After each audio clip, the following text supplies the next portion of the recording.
Well, Uttar Pradesh's Prayagraj, which is now witnessing divine confluence and faith and spirituality, the Mahakumbh is drawing devotees in crores from all corners of the country and from abroad as well, with over 3.5 crore devotees participated in the first Amrit Snan on the auspicious occasion of Makar Sankranti, which is a Hindu festival which marks the transition of the sun from the southern to the northern hemisphere. UP Chief Minister Yogi Adityanath congratulated the devotees who participated in the first Amrit Snan at Triveni Sangam yesterday. While Mahakumbh is hogging all of the limelight both within and outside India, there is another Mela which is underway in West Bengal, the Ganga Sagar Mela, which is considered to be the second largest religious gathering after the Kumbh Mela in India. Now, politics over that has broken out, with BJP leaders gunning for Mamata government, claiming that under her watch, Ganga Sagar Mela remains overlooked. The Bengal BJP co-in-charge Amit Malviya took to social media platform X to claim that arrangements for pilgrims were inadequate. They were exposing Bengal's administration's apathy and lack of planning. He emphasized on Ganga Sagar's immense potential to become a prominent national hub for religious tourism, and also added that this could only happen when there is a change in government in West Bengal. As Bengal BJP chief Shukanta Majumdar also echoed the same and urged the state government to seek centre's assistance to make Ganga Sagar a national Mela.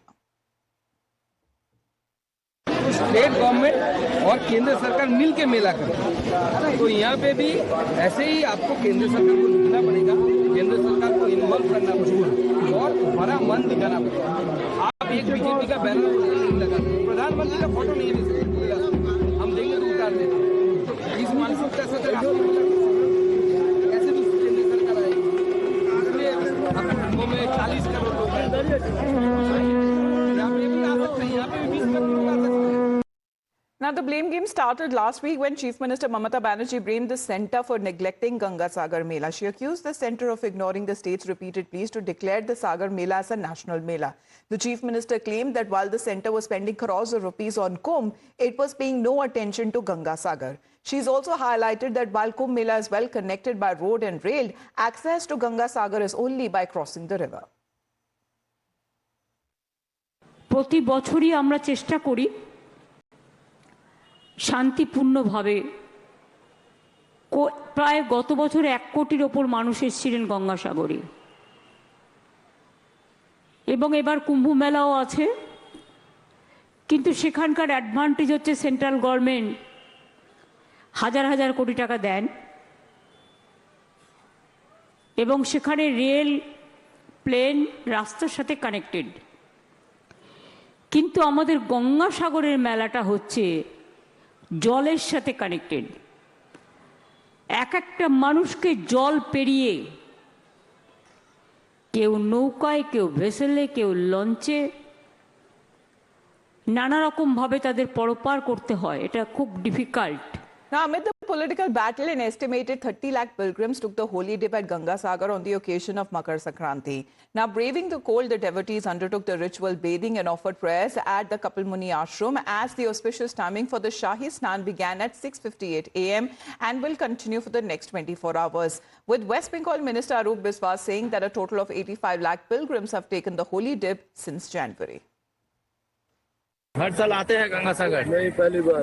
तो आके कैसा लगा यहाँ का? बढ़िया आनंद आ गया। गंगा सागर एक बार, बाकी तीर्थ बार। लेकिन अब तो ये राज्य सरकार का जो व्यवस्था बना है आने जाने का, तो बहुत अच्छा कर दिया। तो हर लोग बोल रहे हैं कि गंगा सागर भी बार-बार आ सकते हैं। कोई प्रॉब्लम आया हो? कुछ प्रॉब्लम हुआ आपको आने जाने में? प्रॉब्लम नहीं हुआ, सब कुछ ठीक है, बढ़िया। ये गंगा सागर का महत्व क्या है? तीर्थ है, गंगा सागर है, गंगा माई है यहाँ पे। केदार, बद्री, गंगोत्री, यमुनोत्री, हिमाचल से गंगा माई चलती है और यहाँ पे आके संपूर्ण होती है गंगा माई। तो यहाँ पे गंगा सागर और वहाँ पे भी गंगा स्नान, ये महत्व है। पार मुक्ति के लिए माता का भजन मिल जाए, दर्शन में। कैसा लगा यहाँ पे आके? अच्छा लगा, पहली बार है तो अच्छा लगा, बट बहुत ज्यादा रश है तो इसकी वजह से थोड़ा अजीब लग रहा है। अच्छा, स्नान किया आपने? हाँ, स्नान कर लिया, हम तो कल भी स्नान किया, आज भी। अच्छा, मकर संक्रांति में ये पहले टाइम आप आए गंगा सागर, कैसा लगा यहाँ पे आके? अच्छा लगा, और क्या, पहला बार आए हैं, सब लोग है, बहुत अच्छा लगा, देखने में अच्छा लगा। कैसा लगा आके? बहुत अच्छा लगा, बहुत अच्छा लगा, बहुत अच्छा लगा। क्या क्या जो व्यवस्था बना है कैसा है? हम तो पहली बार आए हैं, लेकिन व्यवस्था इतना भीड़ को इतना सुचारू रूप से बढ़िया ढंग से लोग व्यवस्था किए हैं, जिसका कोई वर्णन नहीं किया जा सकता। बहुत अच्छा, बहुत अच्छा। वो गंगा जी अपने शरण में बुला ली, मेरे लिए तो वही है। और मुनि जी वो अपना भक्ति मुझे प्रदान करे और सारे भक्तों को ऐसे ही बुलाते रहे और यहाँ तीर्थराज अपने चरणों में रखे सबको और सबका कल्याण हो। आज हम यहाँ से बोल रहे हैं तो आए हैं सबका कल्याण हो। संगम नगरी प्रयागराज में आज मकर संक्रांति के खास मौके पर अमृत स्नान हो रहा है। मैं इस वक्त मौजूद हूँ पीपा पुल नंबर 1 पर, जो अस्थायी रूप से बनाया गया है 2 महीने के लिए, और इस अस्थायी पुल का निर्माण इधर इस तरफ से दूसरी तरफ घाट के जाने के लिए किया गया है। लेकिन जरा आप तस्वीरें देखिए, कितनी बड़ी संख्या में जो श्रद्धालु हैं आज यहाँ पर पवित्र स्नान कर रहे हैं, क्योंकि मकर संक्रांति पर पहला अमृत स्नान है। और ऐसे में देश के कोने कोने से न सिर्फ बल्कि विदेशी श्रद्धालु भी आज डुबकी लगा रहे हैं। यहाँ डुबकी लगाने से लोगों का मानना है कि सभी पाप नष्ट हो जाते हैं, पुण्य की प्राप्ति होती है, मोक्ष की प्राप्ति होती है। और ये तमाम श्रद्धालु जो इस वक्त आपको दिखाई दे रहे हैं स्क्रीन पर, ये देखिए अलग अलग जगहों से यहाँ स्नान करने के लिए आए हैं। अनुमान है कि 4 से 5 करोड़ के आसपास जो श्रद्धालु हैं वो आज आस्था की डुबकी लगा रहे हैं यहाँ संगम में। त्रिवेणी में डुबकी लगाते हैं श्रद्धालुओं को देख करके आप ये अंदाजा लगा सकते हैं कि इस वक्त कितनी अद्भुत तस्वीरें संगम नगरी प्रयागराज से सामने आ रही है। प्रशासनिक व्यवस्था बहुत ही चाक चौबंद है, किसी को किसी तरीके की दिक्कत नहीं हो रही। हालांकि जैसा कि कुंभ में हमेशा होता है कि लोग अपनों से बिछड़ जरूर जाते हैं, जिनके लिए भी अनाउंसमेंट की और पर्याप्त व्यवस्था यहाँ से की गई है अपनों को अपनों से मिलवाने के लिए। देखिए तस्वीरें, आस्था के रंग में डूबे हुए ये तमाम जो श्रद्धालु हैं बस आगे की तरफ बढ़ते जा रहे हैं, क्योंकि इस तरफ अखाड़े हैं। मैं आपको बता दूं कि जो ये पीपा पुल आगे जा रहा है उसकी दूसरी तरफ तमाम जो अखाड़े हैं 13 वो उनके शिविर लगे हुए हैं, उनके अखाड़े हैं और वहां पर वो रह रहे हैं। हालांकि आज अमृत स्नान के मौके पर अखाड़ों का भी स्नान है। 13 अखाड़े बारी बारी से यहाँ स्नान कर रहे हैं। सुबह से ही वो काम शुरू हो चुका है, अखाड़ों के यहाँ पहुंचने का सिलसिला भी जारी है और प्रस्थान भी लगातार हो रहा है। लेकिन जरा देखिए, ये जो श्रद्धालु आपको पीपा पुल पे इस वक्त दिखाई दे रहे हैं, ऐसे कई जो अस्थायी पुल है वो निर्माण किए गए हैं। इधर भी आप देख सकते हैं कई अस्थायी पुल निर्माण किए गए हैं ताकि गंगा के इस पार से उस छोर तक जो श्रद्धालु हैं वो आसानी से जा सकें, ताकि उन्हें बहुत ज्यादा, क्योंकि अगर ये पुल नहीं होगा तो उन्हें बहुत ज्यादा पैदल मार्ग जो है वो कवर करना पड़ेगा। हालांकि इसके बावजूद भी लोगों को पैदल बहुत चलना पड़ रहा है इस कुंभ क्षेत्र में, जो कि जाहिर तौर पर होना ही पड़ेगा, क्योंकि गाड़ियां यहाँ नहीं आ सकती हैं। इतनी बड़ी भीड़ में, इतनी बड़ी तादाद में गाड़ियों का अंदर तक आना पॉसिबल नहीं है और इसीलिए लोग जो है पैदल बढ़ते जा रहे हैं। लेकिन किसी के चेहरे पर कोई थकान या किसी को इस कड़ाके की ठंड में भी स्नान करने में किसी भी ठंड की अनुभूति नहीं हो रही है, क्योंकि आस्था से बढ़ा और कुछ भी यहाँ पर नजर नहीं आ रहा है।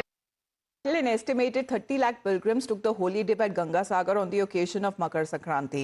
Now, braving the cold, the devotees undertook the ritual bathing and offered prayers at the Kapil Muni ashram, as the auspicious timing for the Shahi Snan began at 6:58 a.m. and will continue for the next 24 hours. With West Bengal Minister Arup Biswas saying that a total of 85 lakh pilgrims have taken the holy dip since January.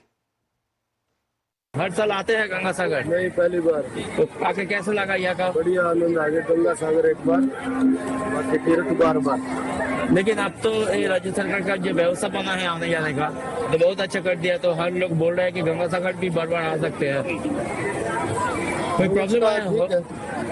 कुछ problem हुआ आपको आने जाने कोई में? Problem नहीं है, सब कुछ ठीक है, बढ़िया। ये गंगा सागर का महत्व क्या है?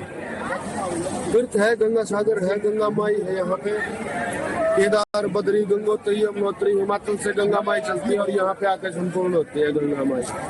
तो यहाँ पे गंगा सागर और वहाँ पे भी गंगा स्नान, ये महत्व है। पार मुक्ति के लिए माता का भजन मिल जाए, दर्शन में। कैसा लगा यहाँ पे आके? अच्छा लगा, पहली बार है तो अच्छा लगा, बट बहुत ज्यादा रश है तो इसकी वजह से थोड़ा अजीब लग रहा है। अच्छा, स्नान किया आपने?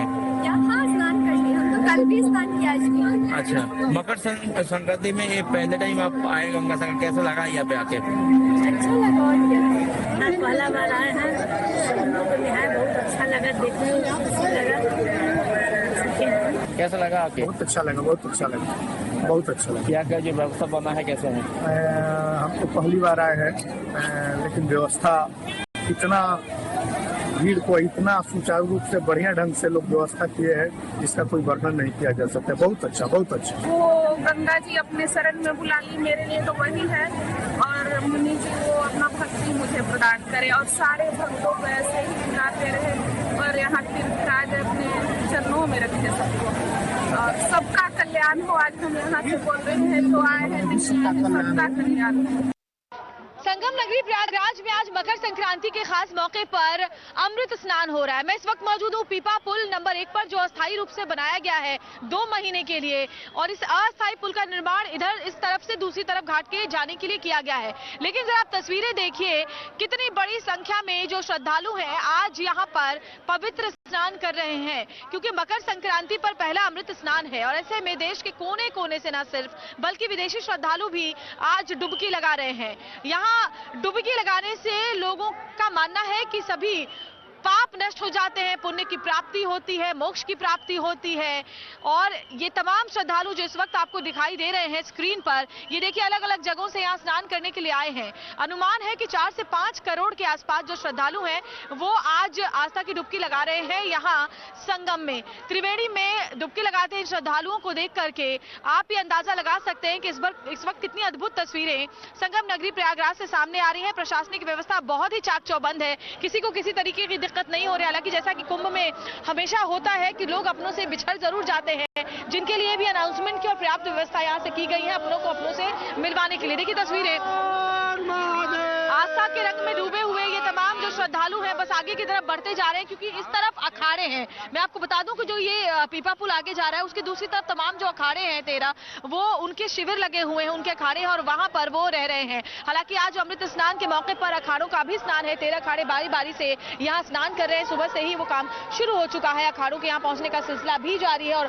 प्रस्थान भी लगातार हो रहा है। लेकिन जरा देखिए, ये जो श्रद्धालु आपको पीपा पुल पर इस वक्त दिखाई दे रहे हैं, ऐसे कई जो अस्थायी पुल है वो निर्माण किए गए हैं। इधर भी आप देख सकते हैं कई अस्थायी पुल निर्माण किए गए हैं ताकि गंगा के इस पार से उस छोर तक जो श्रद्धालु हैं वो आसानी से जा सकें, ताकि उन्हें बहुत ज्यादा, क्योंकि अगर ये पुल नहीं होगा तो उन्हें बहुत ज्यादा पैदल मार्ग जो है वो कवर करना पड़ेगा। हालांकि इसके बावजूद भी लोगों को पैदल बहुत चलना पड़ रहा है इस कुंभ क्षेत्र में, जो कि जाहिर तौर पर होना ही पड़ेगा, क्योंकि गाड़ियां यहाँ नहीं आ सकती हैं। इतनी बड़ी भीड़ में, इतनी बड़ी तादाद में गाड़ियों का अंदर तक आना पॉसिबल नहीं है और इसीलिए लोग जो है पैदल बढ़ते जा रहे हैं। लेकिन किसी के चेहरे पर कोई थकान या किसी को इस कड़ाके की ठंड में भी स्नान करने में किसी भी ठंड की अनुभूति नहीं हो रही है, क्योंकि आस्था से बढ़ा और कुछ भी यहाँ पर नजर नहीं आ रहा है।